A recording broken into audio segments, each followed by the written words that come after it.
Sesta corsa, confronto riservato ai gentleman, cavalli di 4 anni sul miglio, in 9 al via, Achillea Jet, Adrenaline Go, Asiago Light, Axel Nib, Alvino P, Aragon Nali in prima fila, Aurora Clemar, Al Black Sea e Amanda Lear in seconda.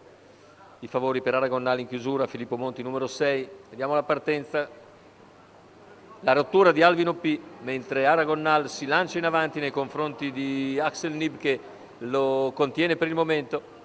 L'errore anche di Adrenaline Go, in terza posizione va Asiago Light, poi via via tutti gli altri. Adrenaline Go squalificato. E in vantaggio quindi si mantiene Axel Nib, Aragon Nal ha ripiegato nella scia, 200 metri iniziali molto svelti, 14,2, c'è il vuoto alle spalle dei primi due, una trentina di metri più indietro. Asiago Light cerca di riportare sotto il gruppo, intanto Axel Nib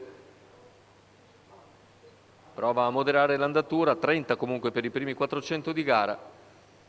Aragon Nal si è adeguato nella sua scia, mentre ora rinviene anche Asiago Light che si riavvicina con in schiena Amanda Lear, via via tutti gli altri.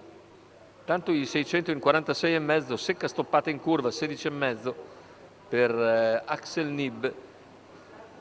Ora cerca di progredire proprio Amanda Lear e la segue Achillea Jet che era partita invece con molta prudenza. Siamo ora a metà della penultima piegata, condizione tattica invariata con Axel Nib che guida e Aragon Nal rimane in schiena, il chilometro in 1,17,7. Cerca di progredire per il momento senza troppo successo Amanda Lear che però si ingamba bene a 500 dalla conclusione, avvicina ora il battistrada Axel Nib, 400 al traguardo, 15,2 la frazione, ma allunga nuovamente Axel Nib e cala invece Amanda Lear, all'interno c'è Aragon Nal, poi lungo la corda anche Asiago Light.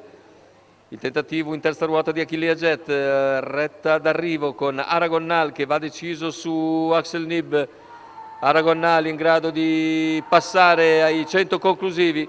La vittoria per Aragon Nal, Filippo Monti che batte nettamente Axel Nib sul traguardo. Al terzo finisce ancora Asiago Light controllando Achillea Jet. 34 a chiudere, 1,16,7. Questa volta in percorso di rimessa. Filippo Monti porta alla vittoria Aragon Nal, seconda a seguire per questo allievo di Lamberto Barbieri che paga 1,65 al totalizzatore. Ci ha provato Axel Nib con Maddalena Varsori andando in testa e provando a reggere fin sul traguardo, ma a metà retta ha dovuto cedere il passo al favorito Aragon Nal che vince anche abbastanza nettamente, mentre al terzo finisce ancora Asiago Light che era uno degli outsider estremi insieme a All Black Sea. 79 la quota per Asiago Light, mentre Aragon Nal come detto paga 1,65.